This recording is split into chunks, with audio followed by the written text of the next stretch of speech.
years ago, I was standing maybe 3 months ago, I was standing in my living room, super, super stressed out.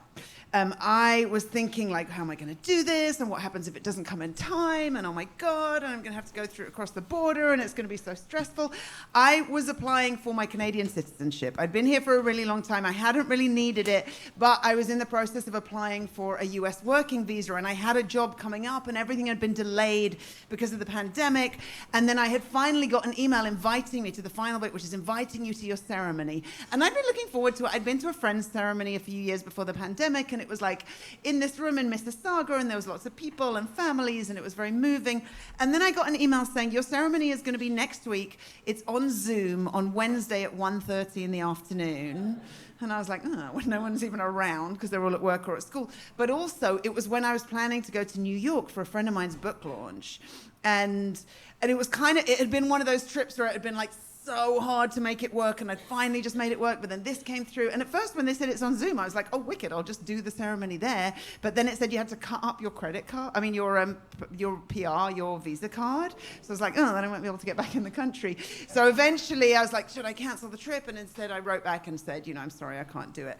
And then 2 days later, while I'm standing in my living room stressing out, I get this phone call, and they say, hi, we're calling from Citizens and Refugees Canada.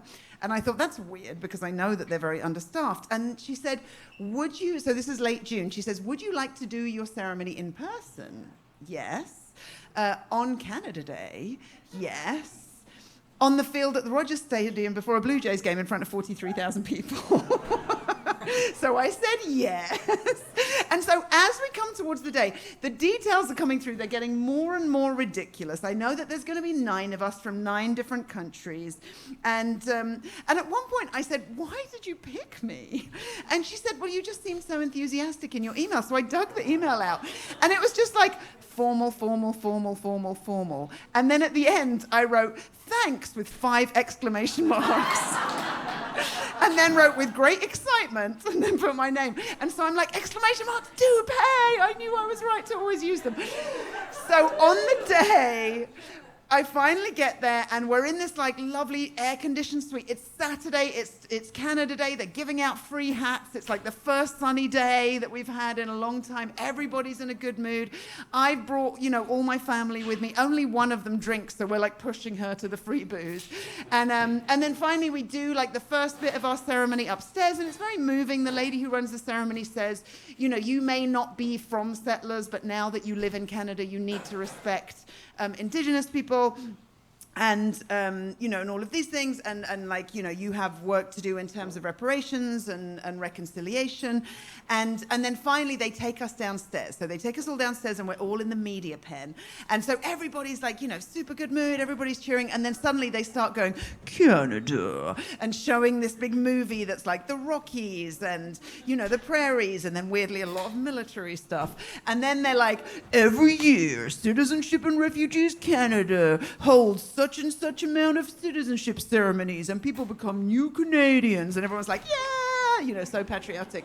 And then they're like, this year Canada's newest starting line are going to become citizens in front of your eyes, and everyone's like, oh my God. And I'm down the front. Now, before we'd gone on, they said we need to take a photo, because the way they'll introduce you is they'll say your name, and then they'll put your face on the Jumbotron. And I had just been in New York at this friend's book launch, so we're taking a lot of photos, and I was like, oh, I look weird when I smile in photos. So I tried making this face that once looked really good on a passport photo, where I just looked up at the last minute and didn't smile. And then he shows me it in the back of the camera, just as they're hustling us to go to rehearsal, and I look maniacal. And so I'm like, quick, take another picture. So I get and take another one where I'm smiling, because at least if I look weird, I'm smiling. And they're also doing all these press interviews, and with some of them, they ask this question where they're like, okay, final question. What does being a Canadian mean to you? And I'm like, I'm not going to answer that question, because you're not going to use my answer anyway. My kid is Indigenous, my co-parent's Indigenous. I don't really think this is a real country. And so, they're like, thank you for sparing us. And of course, that did not make it into the Blue Jays PR thing. Anyway, so finally we're down there and we're like in the pen and they've got this kind of weird red carpet and then they put all the flags along the side. And I have some English friends in tonight, so I know that you'll get this because they said, do you want the Union Jack flag or the England flag? And I was like, Union Jack flag, because England flag kind of means what the Canada flag used to mean when we had the truckers convoy. Like, it's basically like, we are English and we don't like anyone who doesn't kind of look Aryan white, even though all the people we vote for fuck us over with their policies. And anyway, so I had the UK flag and I was first, so we're down there. So they say, now Canada's newest starting line are going to become new Canadians. And we've all got the little like Britney mics on our face. And then they're like, from England, Marsha Shandur. And I look up and it's the maniacal photo. But it was like one of those moments where you just have to sit yourself down and give yourself a pep talk where I'm just like, come on, Shandor, just like, don't move on, don't think about this, just be here in the moment. And I'm walking and I'm waving, the crowd is like absolutely losing their shit, and I'm waving, and the roof is off, and the CN Tower, which like I have a tattoo of on my ankle, I'm so obsessed with it, is above us. And then they call everybody else out. So there's 9 of us from 9 different countries, and we're all spaced out across the mound. And then the Minister for Immigration comes in, and he leads us through our vows. So as soon as I knew that I had to do vows, as soon as I started applying, I'm like, I'm going to have to swear allegiance to Prince Charles and all his heirs and successors. Like, I don't have to fucking do that as an English person. So I decided I was going to cross my fingers. And when I found out it was on Zoom, I was like, great, I can do it off screen. And then I thought, okay, I'm not going to be on Zoom, I'll do it like this. But then we had to hold our hand up to do the vow. So instead I kind of did it like this, and like I kind of like crossed my fingers and made a fist and put it here, and then I let go for the whole like I'll respect Indigenous people and and I'll obey the laws, and then we had to do it again in French, so I crossed my fingers again, and then they went and got us to space out along this line, and then the Blue Jays team came and stood among us. So before I went down, I'd said to the PR guy, like, who are the big Blue Jays? Like, I don't really know, and he was like, Vlad Guerrero Jr., Bo Bichette. I'm like, oh yeah, Bo Bichette. Long hair, I know him, and although not anymore. Anyway, and so at the time, long hair, and so I go down and I'm trying to have a chat with like the guy to my left. He is not into it at all. So then I like have a little chat to the guy to my right, and he's got these long socks on, and I'm like, your socks must be very hot on a day like this. And he's like, oh, you get used to it. And also looking down, like I've got quite big feet. Each of their feet was, I swear to God, 1.5 times the length of my foot. They're massive feet. Anyway, so I chat to this guy, and then I'm like, have a great game, have fun. And as he walks off, I look at his thing, and it says Simba. And I'm like, okay. So then we go back to the mound, and then we turn around, and 5 Marines rappel from the ceiling. One of them gets stuck 20 feet up. But everybody just cheers till they get to the bottom. Oh, and I forgot to mention, when we sang the national anthem, 200 people from the Navy unfurled a 45,000-foot square Canada flag. And anyway, and so these Marines come down, and then they come over and they hand us each a baseball. So there had been some talk in the run-up about us throwing the first pitch. And I was like, surely, of the 9 people there, they will not ask me, who's never thrown a baseball in her life, to throw the first pitch. But then, just in case, I got my friend to teach me. Like, I just didn't want to flob it, like a Carly Rae Jepsen, where she just... And so I got my friend to teach me so I could do it, like, at least 20 feet. I was like, that is respectable. It turns out, in the end, they want all 9 of us to do it. And during the rehearsal, I had flobbed. So then they're like, now Canada's newest starting line is going to throw to the Blue Jays starting line. And so we turn around with our balls, and the Blue Jays starting line are all across. And by the way, also we're wearing like these like special red shirts that they had lent us. They'd given us each a shirt with our name on it, but we had to wear these like Canada Day ones. And at first they'd said to me I had to wear pants, and I was like, I don't own any pants, so I don't think I could have worn these. And but then I was like, okay, I got my friend to style me. I got some little like white baseball pants. I had a little Rosie the Riveter thing in my hair. Anyway, we go to do the throw. And I'm just like, come on, Shanda. I'm on the end of the line. I'm like practicing. Okay, lean back, elbow up, put your hand out, flick your wrist. And I go to do it, and I found out afterwards, 7 of them flobbed. Guy next to me, it bounces and gets caught. And mine just sails right into the glove of the guy. So I run up and I I'm like, yeah! And I run up and throw my arms around him, and he's like, okay, don't touch my junk. Like he's...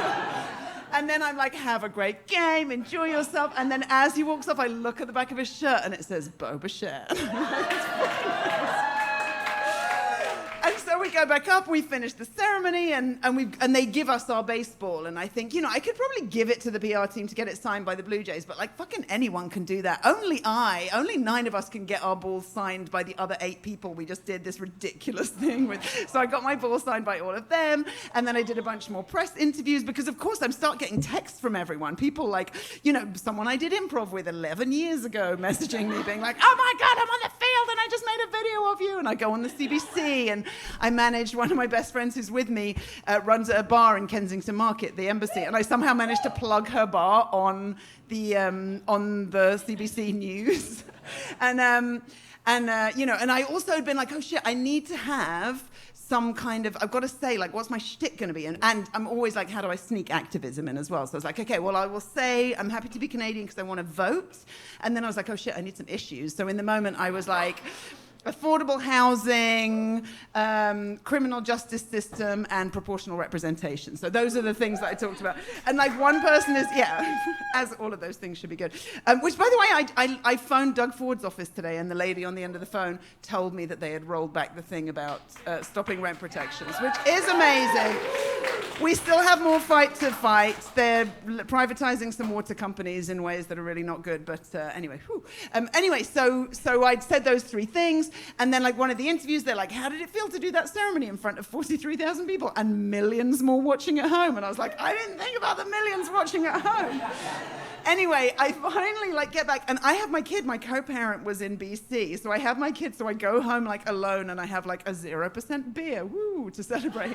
But then, of course, I get on Google. So I'm looking to see.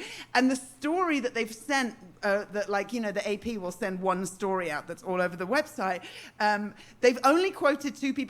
Annoyingly, like the 2 white English as a first language people, me and the American guy, were the 2 that they quoted. But they put all my fucking issues in every single story. And the main photo that they sent to everyone, me hugging Boba Fett.